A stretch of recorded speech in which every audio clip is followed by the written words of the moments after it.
وسلم تسلیما کثیرا کثیرا اما بعد فاعوذ باللہ السمیع العلیم من الشیطان الرجیم بسم اللہ الرحمن الرحیم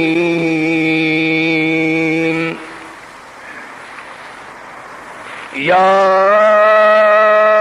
ایھا الناس خلقناكم من ذكر وأنثى وجعلناكم شعوبا وقبائل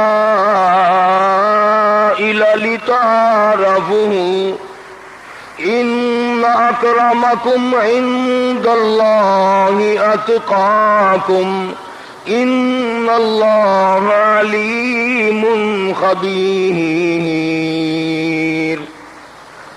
صدق الله مولانا العلي العظيم وبلغنا رسوله النبي الكريم ونحن على ذلك لمن الشاهدين والشاكرين والحمد لله رب العالمين اللهم صل على محمد وعلى آل محمد كما صليت على إبراهيم وعلى آل إبراهيم إنك حميد مجيد اللهم بارك على محمد وعلى آل محمد كما باركت على إبراهيم وعلى آل إبراهيم إنك حميد مجيد. گزشتہ جمعے میں قرآن کریم کی ان چند آیتوں کا ترجمہ ذکر کیا تھا جن میں پروردگار عالم نے منافقین کی وضاحت فرمائی اور اپنی مخلوق کو بتلایا کہ یہ منافق لوگ بڑے ذلیل اور کمینے ہوتے ہیں، ان کا اعتبار نہ کیا کرو. اس کی وجہ یہ کہ اس کی زبان کچھ اور ہوتی ہے اور اس کے دل میں کچھ اور ہوتا ہے. دل میں کپٹ رکھتا ہے، کینہ رکھتا ہے، اوپر سے میٹھا بنا رہتا ہے اور اپنے آپ کو چلاک، ہوشیار اور سیاستداں کہتا ہے.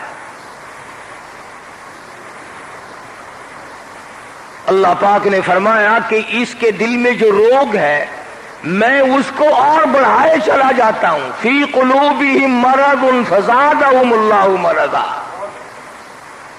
چل اگر تجھے اپنی بیماری کا احساس نہیں تو تو بیماری چاہتا ہے تو میں تیرے مرض کو اور بڑھاتا چلا جاؤں گا.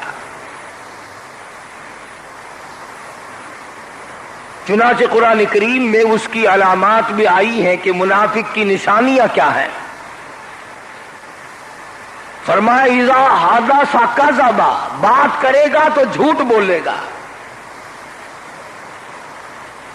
اذا وعد اخلف، وعدہ کرے گا تو اس کے خلاف کرے گا.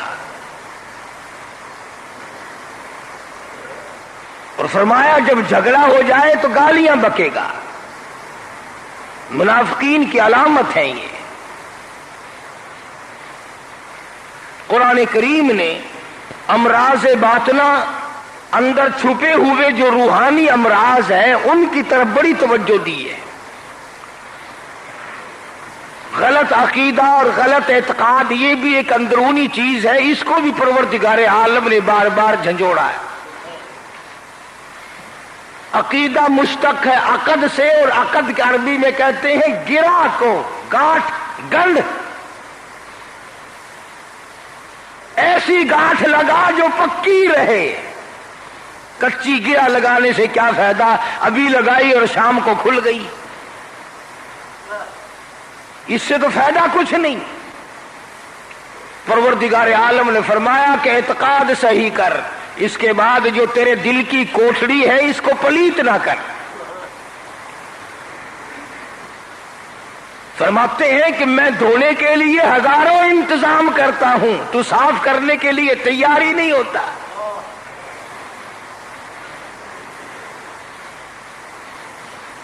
دل کی صفائی کے لیے صرف کا کام، صابن کا کام اللہ کے احکام دیتے ہیں۔ قرآن کریم کے ذریعے دل کی صفائی ہوگی، ورنہ اور کوئی شکل دل کی صفائی کی نہیں ہے۔ مجذوب نے بڑی عجیب بات کہی کہ آپس میں دل کی صفائی بڑی ضروری چیز ہے۔ اسی کو کہتا کہ بظاہر تو باہم بڑی یاریاں ہے، بظاہر تو باہم بڑی یاریاں ہے، دلوں کو ٹٹولو تو بیزاریاں ہے۔ بڑے اخلاق والا ہے جی، بہت اچھے آدمی ہے، اور یہ پتہ نہیں کہ جب موقع ملتا ہے تو وہ ٹھوا ہے، بچھو ہے، ڈک مارے بغیر رہتا نہیں ہے۔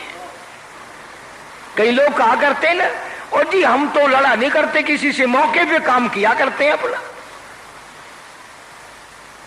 تو کہتا بظاہر تو باہم بڑی یاریاں ہے، دلوں کو ٹٹولو تو بیزاریاں ہے، جو اب یاریاں ہیں وہ عیاریاں ہے، کہ در پردہ کیا کیا ستم کاریاں ہے۔ دوسرے کے مال کو لوٹنا، دوسرے کی عزت و آبرو کو برباد کرنا، دوسرے کے مشن کو نقصان پہنچانا، دوسرے کی تباہی پھیرنے کو اپنی چالاکی اور ہوشیاری سمجھنا۔ اللہ پاک فرماتے ہیں تو میرے بندے کو دھوکہ دے سکتا ہے، اور ظالم مجھ خدا کو دھوکہ نہیں دے سکے گا۔ میں نے بھی تیرے لیے ایسا ٹھکانہ تیار کر رکھا ہے، وَلَهُمْ عَذَابٌ عَلِيمٌ، دردناک عذاب ہوگا، تو ہوگا اس طرح سے تجھے عذاب دوں گا۔ سر سے لے کر پیر تک 70 تائب دستور چل رہی ہوں گی، چمڑے جلتے جاتے ہوں گے، نئے بنتے جاتے ہوں گے، یہاں سے نیا بن رہا ہے، پیچھے سے اور جل رہا ہے، پھر نیا بن رہا ہے۔ کلما نضجت جلودہم بدلناہم جلود غیرہا لیذوقوا العذاب۔ سر سے لے کر پیر تک 70 تائب دستور چل رہی ہیں، جلتا جاتا ہے، نیا بنتا جاتا ہے۔ آواز آتی علی ذوق العذاب، فرمایا میں تجھے عذاب چکھانے کے لیے یہ سارا انتظام کیے جا رہا ہوں۔ اور دنیا میں دھوکہ دینے والوں، فریب دینے والوں، زبان کی مٹھاس کی کمائی کھانے والوں، زبان کی ہیرا پھیری کر کے کمائی کھانے والوں، فرمایا آج تم اپنے آپ کو بڑا چلاک سمجھتے ہو، اگر میں قیامت میں تمہیں نرالا کر کے سزا نہ دوں تو میری خدائی کیا ہوئی؟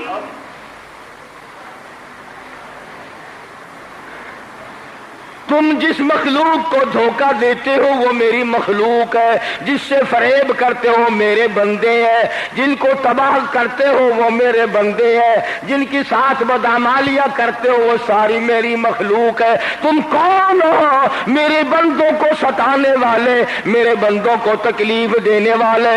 فرمایا یا ایھا الناس، اے لوگوں، اے انسانوں، او آدمیوں، انا خلقناکم من ذکر و انثی، میں نے تمہیں پیدا کیا ایک آدمی سے اور ایک عورت سے۔ ارے تم آپس میں بہن بھائی ہو کر، بھائی بھائی ہو کر ایک دوسرے کا گوشت کھانے میں کیوں مصروف ہو گئے؟ قرآن کریم میں ہے جرم کرنے والے کو پتہ نہیں چلتا، جس نے تلوار چلائی اس کو کیا پتا، جس کے گلے پہ چلی اس سے پوچھو کہ کیا ہوا تھا، جس نے گولی ماری اس کو کیا پتا، جس کو لگی اس سے پوچھو کہ کیا ہوا تھا۔ جس کو کانٹے چبوئے چبونے والے کو کیا پتا، جس کو چبوئے گئے اس کو پتا ہے۔ جن کے تم نے جگر پھاڑے، جن کے تم نے دل توڑے، جن کو تم نے پریشان کیا، ان سے جا کر معلومات کرو کہ تمہاری زندگی کا آخر حاصل کیا بنا تھا۔ قرآن کریم میں ہے پروردگار عالم ان بچیوں سے پوچھیں گے جن کو لوگوں نے زندہ درگور کیا تھا، زندہ دفن کیا کرتے تھے، بِأَيِّ ذَنبٍ قُتِلَتْ وَإِذَا الْمَوْءُودَةُ سُئِلَتْ بِأَيِّ ذَنبٍ قُتِلَتْ۔ رب العالمین فرماتے ہیں میں لڑکیوں سے پوچھوں گا تمہیں کس نے مارا، کس جرم میں تمہیں قتل کیا گیا۔ سمجھنے والی بات عرض کر دوں، روح المعانی میں ہے کہ یہ عجیب بات ہے، معصوم بچیوں کو باپ نے، رشتہ داروں نے دفن کیا اور اللہ پاک پوچھتے لڑکی سے ہے۔ قاتل سے پوچھنا چاہیے، جس نے مارا تھا اس سے پوچھنا چاہیے، مجرم سے پوچھنا چاہیے۔ بعضا جرم ایسا ہوتا ہے، بعضا گناہ ایسا ہوتا ہے، اور بعضی غلطی ایسی ہوتی ہے کہ باپ یہ کہتا ہے بیٹے کہ میں تو شکل دیکھنے کو بھی تیار نہیں،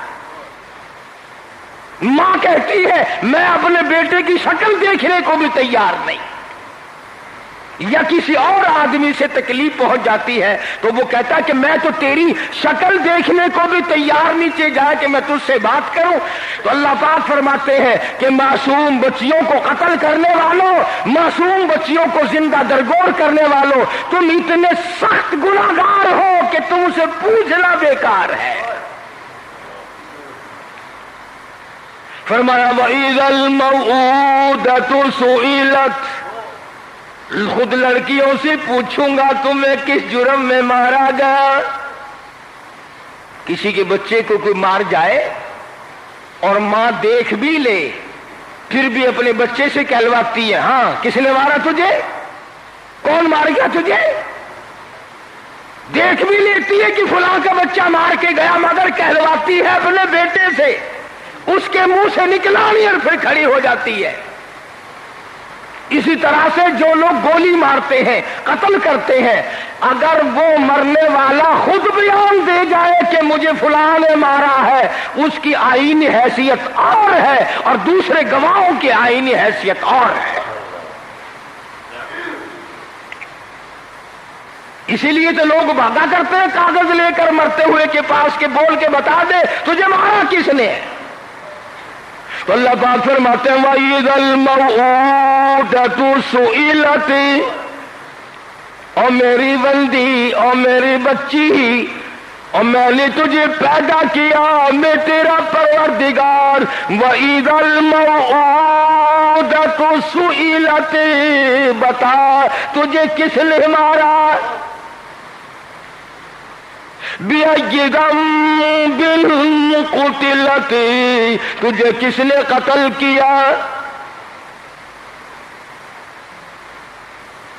صحابی ہے محمد عربی صلی اللہ تعالی علیہ وسلم کا، خدمت عالیہ میں بیٹھا، کلمہ پڑھ کر مسلمان بن چکا ہے، عرض کرنے لگا یا رسول اللہ میں نے ایسے کام کر رکھے ہیں جب یاد آتے ہیں تو میرے آنسو خون کی بہ نکلتے ہیں، میرا دل روتا ہے، میں نے بڑی تباہی پھیری ہے، میں نے بڑی بربادی کی ہے، میرا کیا بنے گا۔ حضور صلی اللہ علیہ وسلم نے فرمایا تو نے کیا کیا؟ حضور کی مجلس میں بیٹھ کر بیان کرتا ہے یا رسول اللہ میں نے اپنی 8 بچیاں اپنے ہاتھوں سے زندہ دفن کی۔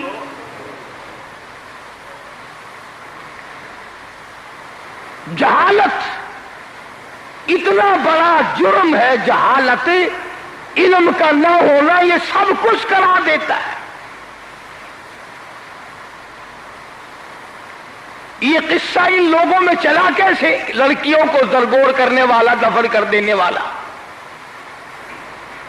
لڑائی ہوئی 2 قبیلوں کی، ایک سردار کی لڑکی کو دوسرے قبیلے والے اٹھا کر لے گئے. اس کے بعد صلح ہوئی. جس کی لڑکی تھی ان کی طرف سے یہ طے ہوا اور جن کے پاس تھی ان کی طرف سے طے یہ ہوا کہ یہ لڑکی اپنی رضامندی سے جہاں جائے وہاں رہے. جیسا آج کل ہماری گورنمنٹ کا قانون ہے کہ لڑکی کی زبان قانون بن جاتی ہے. لڑکی کہے کہ میں تو دریا پار جاؤں گی تو دریا پار جانے کی اجازت ہے. لڑکی اگر کہے میں تو سمندر میں ڈوب کے مروں گی تو لو مر جا بھائی. تو اس وقت عرب کے قبیلوں میں ایک لڑکی کا باپ کہتا تھا کہ واپس آ جا. وہ کہنے لگی نہیں اب میں یہی ٹھیک ہوں جہاں اتنے دن میں گزار بیٹھی ہوں. تو وہاں سے یہ بات چل پڑی کہ لڑکی تو بغیرت ہوتی ہے، باپ کی عزت نہیں کی، واپس نہیں آئی، لہذا ان کو پیدا ہوتے قتل کیا کرو. تو حضور اکرم صلی اللہ تعالی علیہ وسلم کی خدمت عالیہ میں صحابی خود روتا ہے اور کہتا ہے میں 8 لڑکیاں خود اپنے ہاتھوں سے دفن کر چکا ہوں. یہ ایسے اس نے کیوں کیا؟ صرف جہالت، گمراہی، بدتمیزی، اپنے خود پیدا کردہ. لو جی ہمارا کوئی داماد بنے گا، لو جی ہمارا کوئی جمائی بنے گا. بدبخت اگر یہ سوچے کہ تو کیوں بنا پھر کسی کا؟